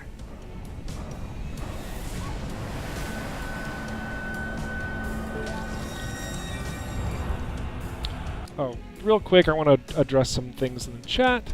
Drone carriers got nerfed or fixed in version 1.0. That is correct, David King. Whenever their shields went down, they were still invincible for approximately 1.5 to 2 seconds after the shield was down. So if you launched an ARC 9000, for instance, it would collide with a shieldless drone carrier and do no damage. That was a problem. So the developers did go and address that, so they are a lot easier to kill when their shields go down. Rez, yeah, I mean, when an Okar fleet shows up and you have 2 arcs, it's not going to be too hard to do a lot of damage to them. I mean, the arc is basically a lightning-infused nuclear warhead. I mean, when you fire 2 of those off at a fleet of 3 measly corvettes and a couple fighters, yeah, it's gonna destroy the crap out of them. I mean, 2 ARC 9000s can drop an Okar frigate in seconds. So that was an effect of what you were armed with in the arcade experience. So with that said, even after you wipe them out, there will still be more ships that come into play if you're playing on hard mode, I believe. I don't know if they continue to spawn in normal, but yeah, I mean, they are meant to continue being a nuisance to you if you don't address it. But yeah, arcs are super powerful. It was only a matter of time before their illegal cloning venture was uncovered. The colonial authorities apprehended them during a raid. They were resigned to see out their days on a penal base. But there was one in the High Command with different plans for them. Colonial Fleet Admiral Kryn Gork. He offered amnesty in return for their cooperation on a covert project. He needed Seth's facilities and Adam's expertise for decrypting the Okar genome, and he wanted it done in secret. The offer was preferable to a prison moon.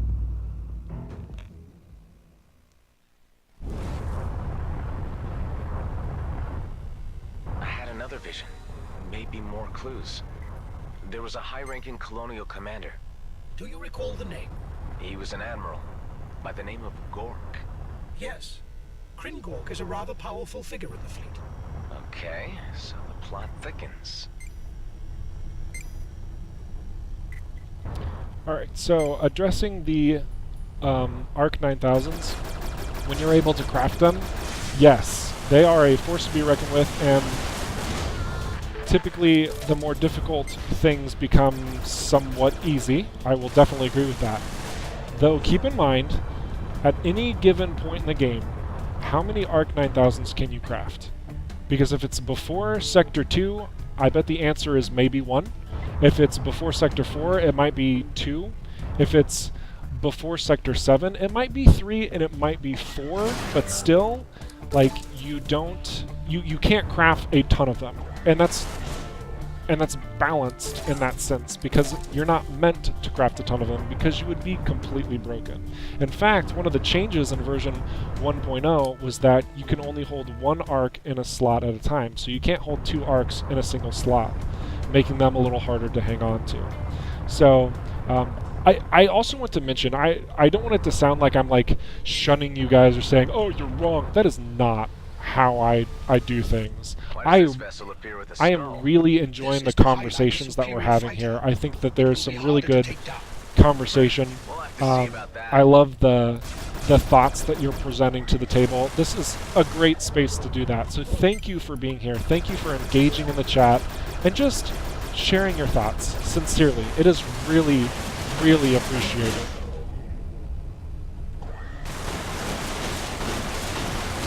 And hopefully you heard all of that through the explosions. But long story short, you guys are awesome. So thank you. Survival mode. Yes, kind of. And I say yes, kind of, in the sense that I'm assuming that you're kind of talking about... you're kind of talking about like a never-ending run, right? I'm assuming. So like... you get to Sector 7 and you go through it, and you get to Sector 8 and you go through it, and you just keep going until you die, basically. That question has been... Ooh. That's a lot of energy. We can't afford that. But that question has been frequently asked. I think it would be great for the game as a separate mode. We're not going to see it anytime soon if it does make an appearance. The first new mode that's being focused on that will appear in the next 2 or 3 months is the hardcore mode, which I am very excited about. And I'll tell you more about that in just a moment. I think we have more story stuff.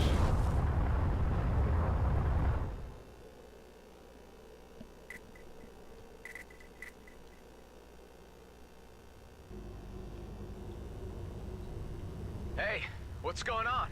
The ship has been immobilized and is being pulled out of hyperspace. Adam, I found you again. Seth? Wait, I'm beginning to recollect. Oh, really? Good for you. So what is your plan? Where are you going? I don't know exactly. I have coordinates, that's all. I'm trying to find some answers. Believe me, I want to know what this is all about just as much as you do. Wait. Interesting. Coordinates.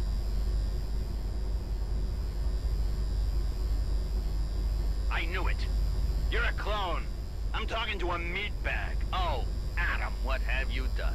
I'll let you go for now. Try not to cross me again, clone.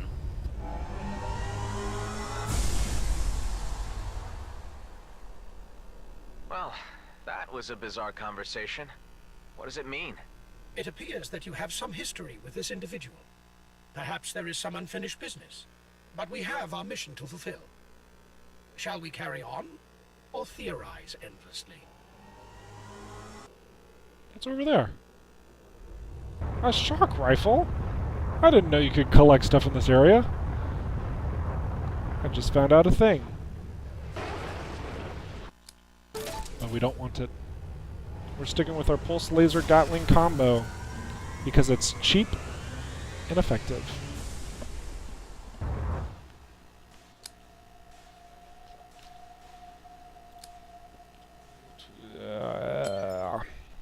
Survival mode, though. Story. Adam Rosslyn succeeded in decrypting the Okar genome. The Admiral was satisfied with the work they had done. Now, he could progress to the next stage of his plans. Using the decrypted genome, he wanted to create a brigade of Okar clones to incite fresh conflict between the races. With a new war, he could finally defeat the Okar and establish colonial supremacy in the cluster. The Admiral offered them a part in his scheme, with all its privileges for their ongoing cooperation. Seth Nobu accepted the offer. Adam Roslin would not stand for reviving a war. He refused to take any part in it. But the Admiral had more crude methods of persuasion, injecting Roslin with controlled cytotoxin.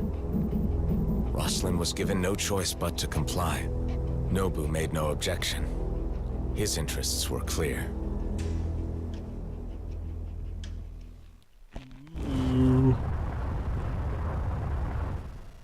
I saw that Admiral again. Another piece of the puzzle. My original was forced to work on an illegal cloning program. He refused out of principle. So Adam Roslin did not carry out the task. It seems they put him in a compromising position. They poisoned him. That's all I remember. These flashbacks, like scraps of being, are difficult for me to understand. I dwell more in the interconnectedness of things.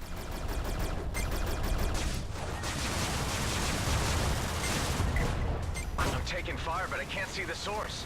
I can approximate an area of origin, but my sensors detect none.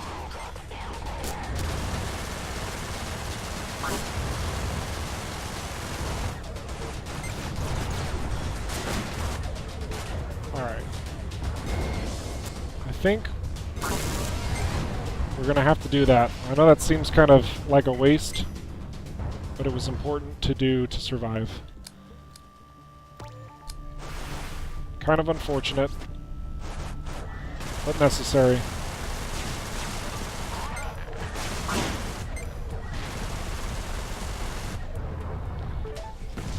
Thankfully we got some fuel though, because we were running low.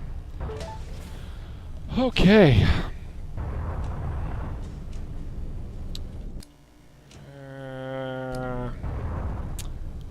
Looking for some nanos at this point. That would be really important. Get some plasma just in case. Where are you jumping at? Oh, you're helping out again. Hey, it's me again. Need some supplies? Yeah. Sure, but I can't help feeling I'll have to pay at some point. No strings attached. Just take what you like. Take care. Yeah. Bye again. What a sweetheart. So, we just got the time extender. So if you aren't familiar with the time extender, it's basically one of the best items in the game. And we got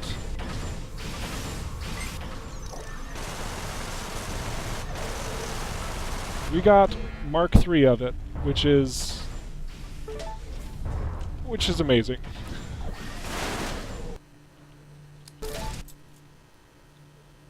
Oh, that's tempting, but the energy's too much. Okay, so that's where our goodies are. This is what we're taking. This should have the subroutine in it. You can look through walls a little bit to see this blue glow, which is what I was looking for, to ensure when I open the door I would get that. So we get our subroutine. We get some really nice drops from all of these things. Get some blueprint action. Ah, that's just great.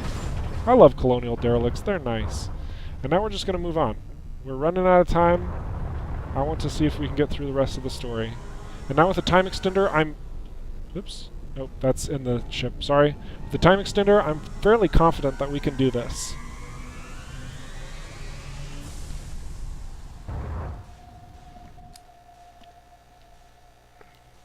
Alright. Speedrun mode. Of course. This big boy looks dangerous. An Oka corvette. It is indeed most very likely to be hazardous to your general well-being.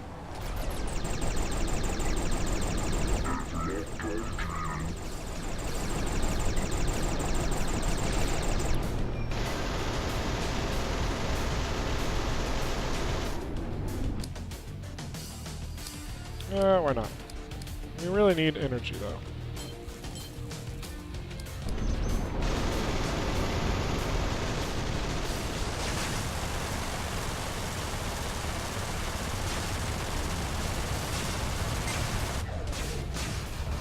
Alright, very good. Whoa, blow up, please, thank you. Time extender was actually nerfed. It was overpowered. You could actually chain it together if you maxed out its duration. Or its cooldown, excuse me. So they fixed that. But, yeah. Oh, man. Wait, what? Oh, boy.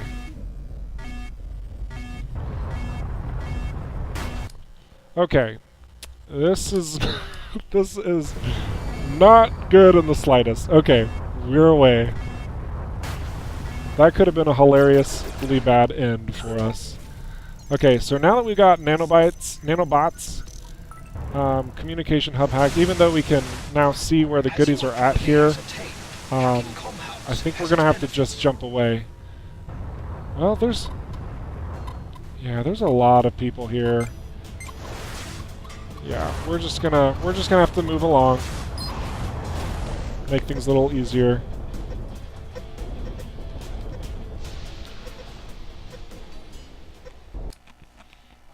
Missing out on some goodies, but we're going for the end of the run. That's what we're shooting at for. That's our aim. Oh, swarm fighters, really? We do not have enough fuel on board for the next jump. Oh, that's problematic. Better find some. I have an idea.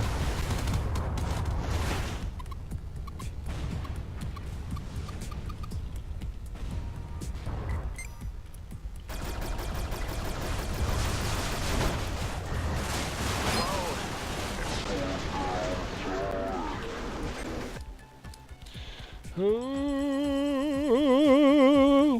Sound effects necessary, I assure you.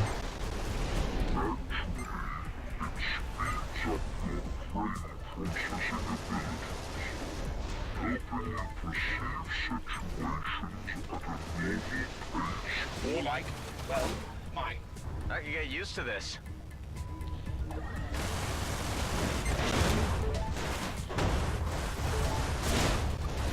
I see. Getting the feel of things.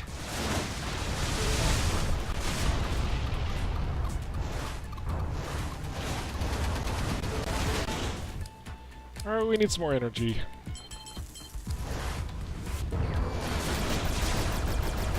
Because we gotta get more fuel. There we go. We're gonna keep focusing on these fighters.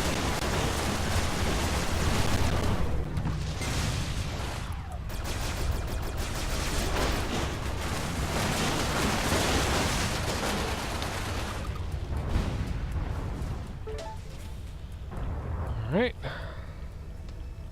Let's see what we got. Nope. Well, if we hijack this, it's going to make an elite GMB on our butts. We do not want that, but maybe we do because more fuel? Ooh, we're going to have to keep going. We're going to push our luck.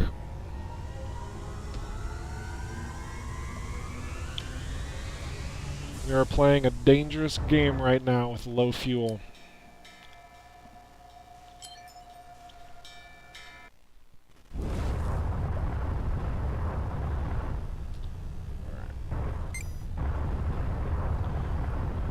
This is not a fuel area, but we might find a container or something here that has some fuel in it.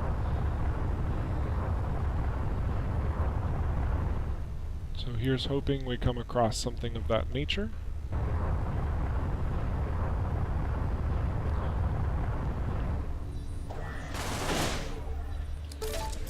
That is not what we were looking for.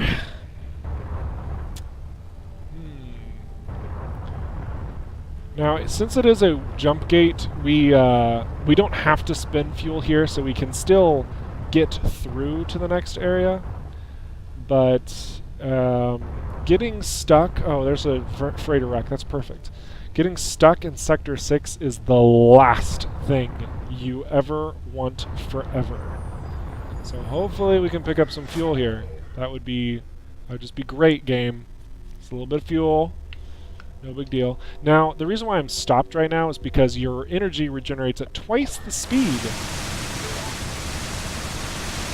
whenever you're stopped. So we did get a little bit of fuel.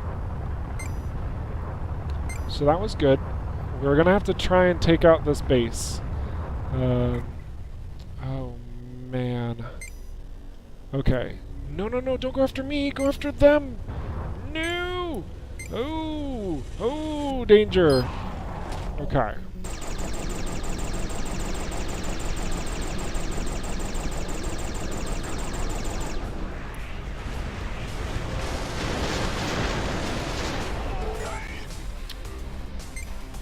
Okay, so, Ocker Interceptors are actually some of the hardest fighters in the game, and that was an elite, so major uber difficult.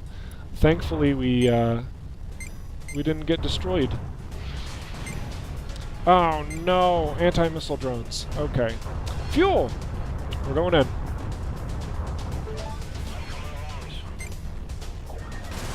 Destroy the anti-missile drones, and we will have control of this battle. Alright.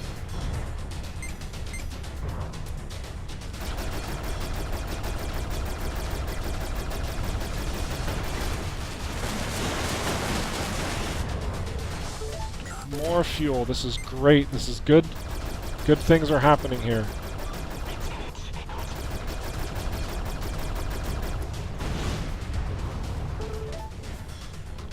Don't mind if I do. Not good to have him on our butt. Alright, it's time to get out of here. We got more fuel. I am satisfied. You hope in the future we can fly some Ocker-based ships. Well, based on the lore, and like how the story goes, that could probably work. Maybe like a modified Ocar ship. That's not a bad suggestion. I can swing that by the devs and see what they think about it. I know that they're already planning on working on another player ship.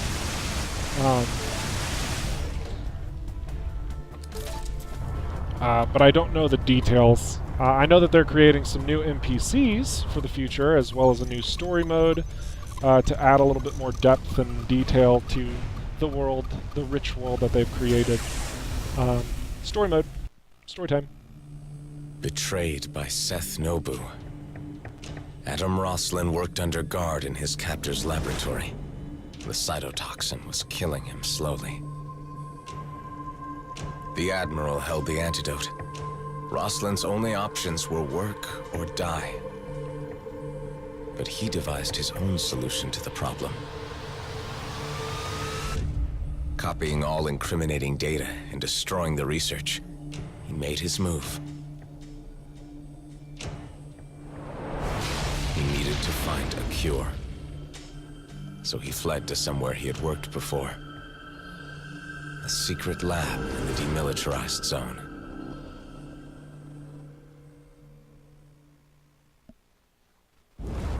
Sweet. Another memory came to me. I saw Adam Roslin's escape. So he did not succumb to the poison? He was suffering from it, at least. He made it to a hidden lab. Our destination, perhaps. We are near to discovering that.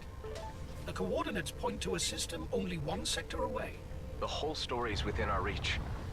Let's get this over with.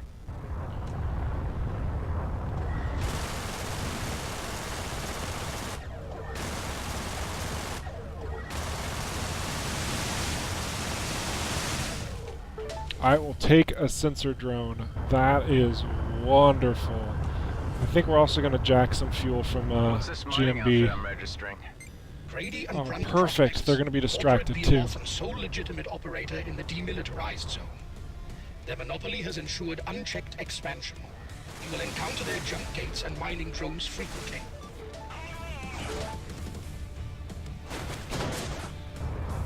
Sorry, GMB. I need it.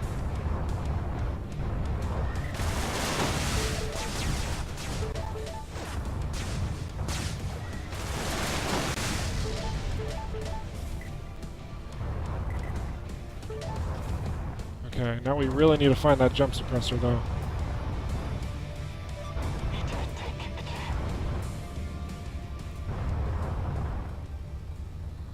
We're moving away from it. Moving closer to it. Oh, there it is. Okay.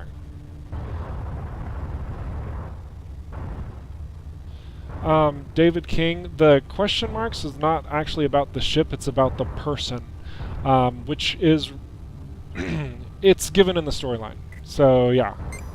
So keep playing the game, and you will find out who that mystery helper is.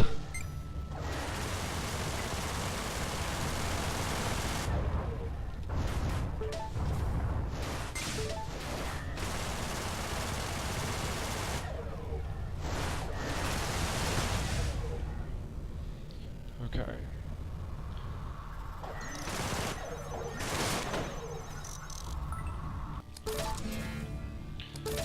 Man, that mainframe override was slightly tempting there.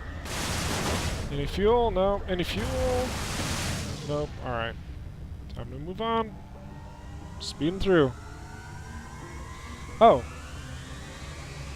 So have you completed at least one run, David? Or how far have you gotten? Let me ask you that question.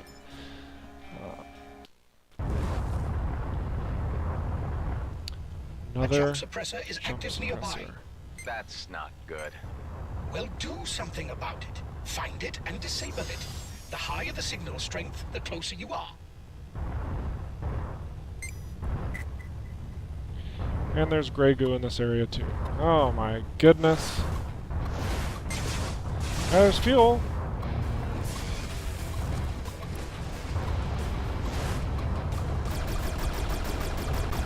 That's an interesting life form. What is it? Curiously, I have no data about it.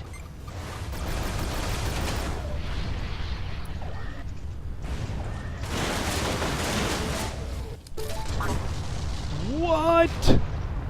What? What? What? No! I ran into its corpse. He wasn't destroyed. No! My goodness. Gravy. That is a most disappointing way to have to end this stream because that's all the time I have.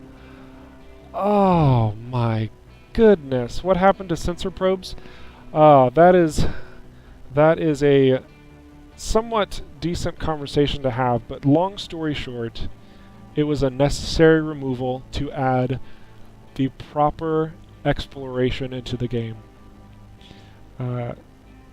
Sensor probes, they created a hand-holding for a tour through a sector where you followed the dots to collect all the resources versus actually going through and exploring the areas. So the sensor probes were revoked, sensor drones were made better, and sensor relays were added as devices. So if you want to put emphasis on exploration, you still have that outlet.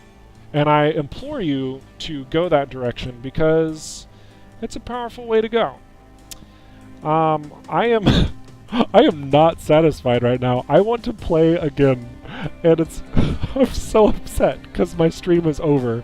We've been streaming for 2 hours. I really appreciate everybody for sneaking by. So we are going to go back to the hangar. We're going to get our little message about Kickstarter rewards, 5,000 extra credits, a Tier 1, Tier 2, and Tier 3 blueprint, plus a ship style and enhancement, which I will showcase right now just because they are really cool. This is the ship. Special roguelike skin. This is only available to 207 people in the world. That's how many people bought this respective tier or higher. It was a higher end tier to begin with, so you probably won't see many people with this skin.